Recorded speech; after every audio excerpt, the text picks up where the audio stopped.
श्री हरिवंश दोस्तों, बहुत बहुत स्वागत है आपका आज के इस वीडियो में। तो जैसे कि आपने पिछली वीडियो में देखा, वृंदावन के कुछ स्वयंभू ठाकुर जी जिनके बारे में हमने उस वीडियो में मैंने आपको बताया था। तो आज के इस वीडियो में हम चर्चा करेंगे ब्रज भूमि के 5 महादेव के बारे में। वो 5 महादेव, वो 5 शिवलिंग ऐसे हैं जो कि पौराणिक है, काफ़ी टाइम से चले आ रहे हैं, जो कि हम लोगों ने कलयुग में उनकी स्थापना नहीं हुई है, वो द्वापर और त्रेता युग में उनकी स्थापना हुई है। तो सबसे पहले हम जो डिस्कस करेंगे वो करेंगे हम गोपेश्वर महादेव के बारे में। आपने काफ़ी सुना भी हो गोपेश्वर महादेव। गोपेश्वर महादेव जो है वो है वृंदावन में स्थित है। जो गोपेश्वर महादेव है उसका इतिहास कुछ इस तरीके का है कि एक बार क्या हुआ, वृंदावन में जो भगवान श्री कृष्ण रासलीला रचते थे, तो रासलीला में भगवान श्री कृष्ण की रासलीला में भगवान शंकर का ये अंदर से भाव हुआ कि इस रासलीला में मैं भी जाऊं। लेकिन रासलीला में ना किसी भी पुरुष का जाना वर्जित है। कोई भी पुरुष उस रासलीला में नहीं जा सकता सिवाय भगवान श्री कृष्ण के। तो उस रासलीला में भगवान शंकर जब के मन में जब भाव आया कि मेरे को उस रासलीला में जाना है, तो भगवान शंकर को रोक लिया गया कि नहीं, वहां पे किसी भी पुरुष का जाना वर्जित है, आप उसमें नहीं जा सकते। तो भगवान शंकर ने रासलीला में जाने के लिए एक स्त्री का रूप बनाया और एक गोपी का रूप बनाया, एक सखी का रूप बनाया। तो जब भगवान शंकर ने सखी का रूप बनाया तो ही भगवान शंकर को रासलीला में प्रवेश मिला। और आपको मैं एक इससे बहुत ही इंटरेस्टिंग बात ये बता रहा हूँ कि भगवान शंकर ने जो ललिता सखी थी, भगवान राधा रानी की जो अष्ट सखियाँ थी, अष्ट सखियों में एक सखी हुई ललिता सखी। वो श्रीमती राधा रानी की बहुत ही प्रिय सखी थी। मतलब ललिता सखी को आप एज अ राधा रानी भी मान सकते हो। आप ललिता सखी को राधा रानी भी मान सकते हो। तो ललिता सखी ने भगवान शंकर को ज्ञान दिया और ललिता सखी यहाँ भगवान शंकर की गुरु बनी। हाँ, जो ललिता सखी है उन्होंने भगवान शंकर को ज्ञान दिया और भगवान शंकर ने एक सखी का रूप रखा, गोपी का रूप रखा, तब जाके भगवान शंकर को उस रासलीला में जाने का अवसर प्राप्त हुआ। तब से वहाँ वृंदावन में भगवान शंकर का गोपी रूप था, इसलिए वहाँ पे गोपेश्वर महादेव स्थापित किया गया। तो जो जनरली जो गोपेश्वर महादेव का टाइमिंग जो होता है मंदिर का, वो वृंदावन में राधा वल्लभ जी और राधा रमण जी के बीच आसपास ही पड़ता है वो। तो जो गोपेश्वर महादेव है मंदिर का टाइमिंग सब मंदिरों की तरह ही है, जो सब मंदिर का जनरल टाइम होता है वृंदावन में। तो गोपेश्वर महादेव जो मंदिर है उसका टाइमिंग 5 बजे से सुबह 5 से 12 बजे तक है और शाम को 5 बजे से रात्रि 9 बजे तक है। तो ये है गोपेश्वर महादेव का मंदिर का। तो जो मॉर्निंग में गोपेश्वर महादेव में जो होता है, आप भगवान शंकर को जल चढ़ा सकते हैं, जो भी आपको पूजा पाठ करनी है वो कर सकते हैं, लेकिन वो सिर्फ मॉर्निंग में कर सकते हैं। इवनिंग में क्या होता है, इवनिंग में भगवान शंकर को एक सखी का रूप दे दिया जाता है, एक गोपी का रूप दे दिया जाता है, तो वहाँ पे जल शाम के टाइम नहीं चढ़ता। तो इसलिए जब भी आप वृंदावन जाएं तो गोपेश्वर महादेव जी के दर्शन बहुत जरूरी करें। बहुत गुप्त स्थान है, बहुत ये लगा लो जो भी भगवान शंकर को मानता होगा तो मेरे हिसाब से उनको गोपेश्वर महादेव वृंदावन में जरूर जाना चाहिए। तो ये था गोपेश्वर महादेव वृंदावन में। बात करते हैं आशीश्वर महादेव के बारे में। माइट भी आप लोगों ने आशीश्वर महादेव की कथा भी सुनी होगी। आशीश्वर महादेव की जो हिस्ट्री है वो पता कैसे है। सबसे पहले तो जब भगवान कृष्ण पैदा हुए थे तो उनके जब जन्म के बाद भगवान शंकर के मन में ये भाव आया कि पूरे सभी देवी देवता उनके दर्शन करने जा रहे हैं, तो मैं भी उनके दर्शन करने जाऊं। तो भगवान शंकर जैसी नंद भवन पहुंचे और यशोदा मैया गेट उन्होंने खटखटाया, यशोदा मैया जैसी गेट पे आई, तो आपको हंसी भी आएगी सुन के ये स्टोरी। तो यशोदा मैया ने जैसी भगवान शंकर को देखा तो बोला, महाराज बताओ क्या चाहिए, क्या दे दें हम आपको। तो भगवान शंकर ने हाथ जोड़ दिया कि मैया मुझे कुछ नहीं चाहिए, ना मुझे धन चाहिए ना मुझे दौलत चाहिए, मुझे बस अपने लाला के दर्शन करवा दो। तो जैसे यशोदा मैया बोलते दर्शन, वो बोलते महाराज माफ करना, ठीक है, जब आपको देख के मुझे ही डर लग रहा है इतना कि आपके सांप लटक रहे हैं जटाओं में से, ये ऐसे मतलब आपने वेश, आपने ऐसा सन्यासी का वेश, पूरा आपने विभूति रम रखी है। भगवान शंकर भेष बदल के गए थे ना, तो सांप नहीं थे, मतलब भगवान शंकर के जो स्वरूप था वो एक सन्यासी का था और कुछ इस तरीके का स्वरूप था कि यशोदा मैया देख के खुद ही डर गई। तो यशोदा मैया ने सीधा हाथ जोड़ दिया, महाराज आप सब कुछ मांग लो, जो आपको चाहिए मैं सब दूंगी, लेकिन मैं उनको दर्शन नहीं करा सकती, उसके लिए मुझे माफ करो। तो यशोदा मैया ने भगवान शंकर को दर्शन कराने से मना कर दिया। अब भगवान शंकर वहां से तो चले गए और भगवान शंकर जाके वहां से जैसे निकले, अब भगवान शंकर का जो आशेश्वर महादेव का मंदिर है, वहां जाके भगवान शंकर इस आस में बैठ गए कि मुझे शायद लाला के दर्शन होंगे, भगवान श्री कृष्ण के दर्शन होंगे। इस बीच में हुआ ये, भगवान शंकर तो यहाँ आस लगा के बैठ गए। इस बीच में भगवान कृष्ण भी कम कौतुकी नहीं है, भगवान कृष्ण भी बहुत गजब की लीलाएं करते हैं। उनकी मतलब तुम लीलाएं सुनोगे तो दंग रह जाओगे। भगवान कृष्ण ने वहां क्या लीला की, भगवान श्री कृष्ण को तो पता था भाई वो तो साक्षात परम ब्रह्म है। जैसे ही भगवान श्री कृष्ण ने को पता चला भगवान शंकर आए हैं और यशोदा मैया ने उनको बिना दर्शन के वापस भेज दिया, तो भगवान श्री कृष्ण बहुत जोर के रोने लगे। अब भगवान कृष्ण रोने लगे, यशोदा मैया तो घबरा गई। यशोदा मैया के मन में उल्टे उल्टे ख्याल आने लगे, जनरली जो एक माँ के मन में आते हैं। यशोदा मैया बोलने लगी पता नहीं वो सन्यासी आया था कि उस सन्यासी ने कुछ तो नहीं कर दिया, या अब जदस तरीके के भाव आए। इतने में उनकी सखी ने बोला, तो यशोदा मैया ने बोला एक काम करो, जाओ फटाफट से, वो एक महाराज जी आए थे, एक सन्यासी बाबा आए थे, उनको ढूंढ के लाओ, पक्का कुछ उस चीज से ही लिंकअप है जो मेरा लाला रोने लग रहा है।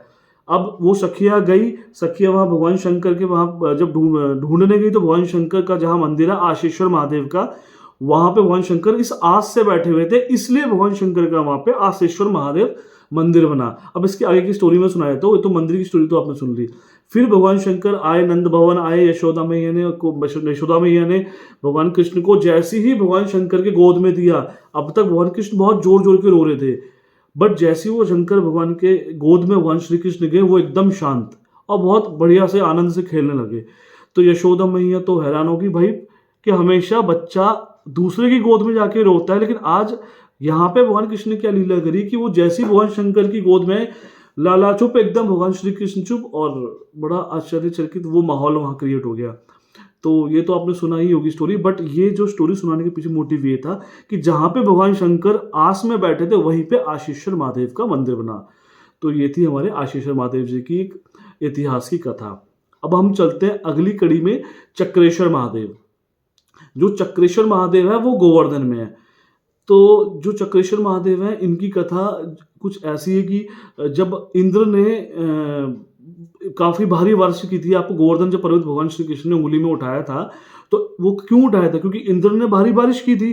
जब इंद्र ने बहुत ज्यादा बारिश शुरू करी, उसके बाद पूरे ब्रजवासी, पूरे हर जगह पानी पानी होने लगा, तो पूरे ब्रजवासी परेशान हुए। जब भगवान श्री कृष्ण ने अपनी इस उंगली से जो गोवर्धन पर्वत था वो उठाया था, तो इसी बीच में भगवान शंकर ने क्या करा, भगवान शंकर ने जो चक्र था, चक्र को चलाने लगे। जब चक्र चलने लगा और जो ऊपर से पानी आ रहा था वो सुदर्शन चक्र से चारों तरफ डाइवर्ट हो गया, तो वहां भगवान शंकर ने चक्र धारण किया था, और उस चक्र को धारण करके वो पूरे जो बरसात के पानी था, उस पूरे बरसात के पानी को डाइवर्ट किया था इधर उधर। तो इसलिए वहां पे फिर जब वो पूरी जो लीला भगवान की, श्री कृष्ण की, जो गिरिराज जी महाराज, जो भगवान श्री कृष्ण ने उंगली, अपनी इस उंगली से गोवर्धन पहाड़ उठाया था, जब वो उठाने के बाद फिर जब पूरा ये रिजॉल्व हुआ, उसके बाद फिर वहां पे ब्रजवासियों ने मिलके महादेव का मंदिर बनाया, जिसको बोलते हैं चक्रेश्वर महादेव।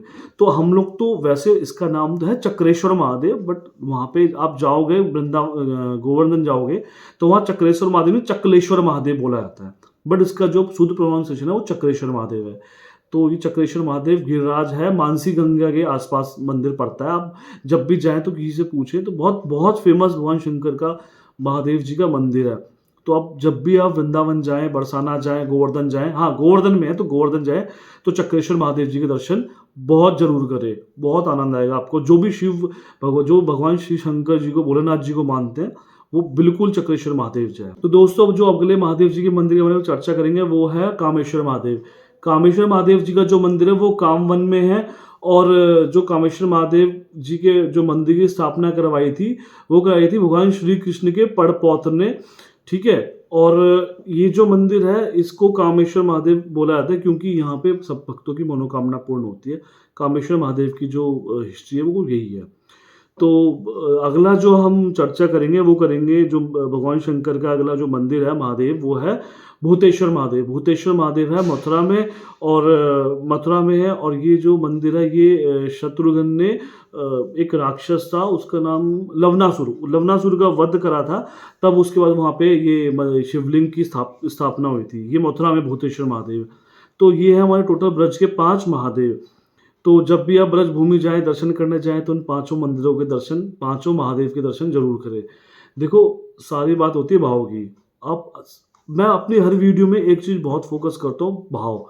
तो भाव से जहाँ भी जाओगे आप, दिल सच्चे भाव से जाओगे तो आपको एक आनंद ही आपका दूसरा होगा, ठीक है? और जो मैं ये वीडियो बना रहा हूँ, मेरी वीडियो बनाने का सबसे जो मेन जो मेरा मोटिव रहता है वो ये है कि आप जब वृंदावन में जा रहे हो ना, तो यार आप रील्स ये सब आप वीडियो कहाँ फ़ोन में वीडियो रिकॉर्ड करोगे? वीडियो रिकॉर्ड करो यहाँ पे अपनी वीडियो रिकॉर्ड करो। अब मैं जहाँ-जहाँ मुझे इतना पता है मैं जहाँ-जहाँ गया हूँ, अगर मेरे को दोबारा उसके दर्शन करने हैं ना, मैं वो अपने रील्स को या अपने फ़ोन के कैमरे को नहीं चेक करता कि मैंने वहाँ पे उनके दर्शन करूँगा, नहीं। आप भगवान को देख के आप कुछ इस ऐसे दर्शन करो ना कि अगर आज से 10 साल बाद भी आपने जो दर्शन करे हैं, आँख बंद करो, तो आपकी आँखों के सामने बस वही सीन क्रिएट हो जाए। भगवान के दर्शन ऐसे करने चाहिए। तो दोस्तों, जब भी आप किसी मंदिर जा रहे हो, किसी भी तीर्थ स्थल जा रहे हो, वहाँ आप दर्शन करो, तो पूज्य श्री इंद्रेश महाराज जी बोलते हैं कि लोग जब मंदिर जाते हैं, वो हाथ जोड़ के आँख बंद करके प्रार्थना करते हैं। बट आप जब भी मंदिर जाओ, मैं तो ये बोलूँगा मंदिर जाओ पूरी आँखें खोल के, बड़ी-बड़ी आँखों से भगवान के ऐसे दर्शन करो कि आने वाले 5 या 10 साल बाद जब भी आपको दर्शन करे, आप फिर आँख बंद करो और जिस दिन आपने भगवान जी के पहले दर्शन किए थे, आँख बंद करो, आपको वही दर्शन भगवान जी के आ जाए। ऐसे दर्शन करो।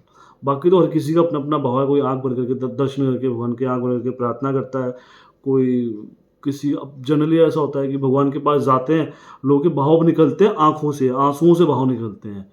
तो वो भी हर किसी के नहीं निकलते। अगर आपके आँखों से भाव निकल रहे हैं, आपके आँसू निकल रहे हैं भगवान के दर्शन करने के बाद, तो ये समझो कि कनेक्टिविटी प्योर है आपकी उनसे। बहुत प्योर कनेक्टिविटी है यहाँ की वहाँ तक। वो ऐसी है कि आप उनको जैसे ही देख रहे हो, मंदिर में देख रहे हो, फ़ोटो में देख रहे हो, कहीं भी देख रहे हो और उनको देख के आँखों से पानी निकल रहा है, आँसू निकल रहे हैं, तो गाड़ी सही पटरी में चल रही है। ये हर किसी के नहीं होता, ये भी बहुत कम लोगों के होता है। तो आज के लिए फिर इतना ही। फिर जब भी नेक्स्ट वीडियो बनाएँगे तो कमेंट करना कि जो हम नेक्स्ट वीडियो बनाएँ, वो किस वृंदावन के या पूरे ब्रजभूमि के किस टॉपिक के ऊपर है, किसके बारे में बनाएँ। और प्लीज़ मेरी अब मैंने पिछली 4 वीडियो बनाई, 4 वीडियो में कभी नहीं बोला प्लीज़ लाइक, शेयर, सब्सक्राइब। अगर आपको वीडियो अच्छी लग रही है और आपको लग रहा है कि हाँ, जो मैं आपको बता रहा हूँ, जिन भी संत महात्माओं से, वैष्णवगण से हमने ये कथाएँ सुनी हैं, तो वही मैं आपको इस वीडियो के माध्यम से बता रहा हूँ। अगर आपको सही लग रहा है, तो चैनल सब्सक्राइब, शेयर, लाइक और कमेंट ज़रूर करें। और वीडियो पूरी देखें, जब तक आप पूरी वीडियो नहीं देखेंगे ना, तो आपको पूरा पता कैसे चलेगा। आधी वीडियो देख के छोड़ देना वो भी ठीक नहीं है। तो तब तक के लिए श्री हरिवंश, राधे राधे।